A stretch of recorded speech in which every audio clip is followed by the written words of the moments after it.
Ето, тук правиме принудителна пауза. Малък технически проблем. Любов моя, съпруга ти спука гума. Въпреки че избягваше камъните. Да. Много парадоксално, карайки по тревата. Но... Сигурно си настъпил някой таралеж. Сега ще търсят от тиршовци. Но справяме се бързо. Ето, момчето действа. Гумата вече е отгоре. Техническия надзор следи дали всичко се изпълнява правилно. Но за сега да. То почти сме готови.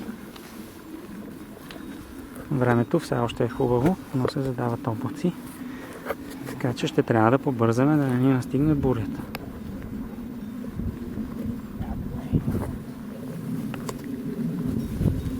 За бързо реагиране.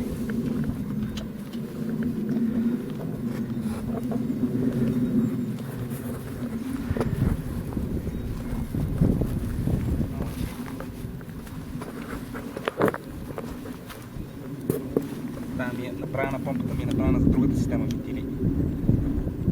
Сега ще намерим някакво решение.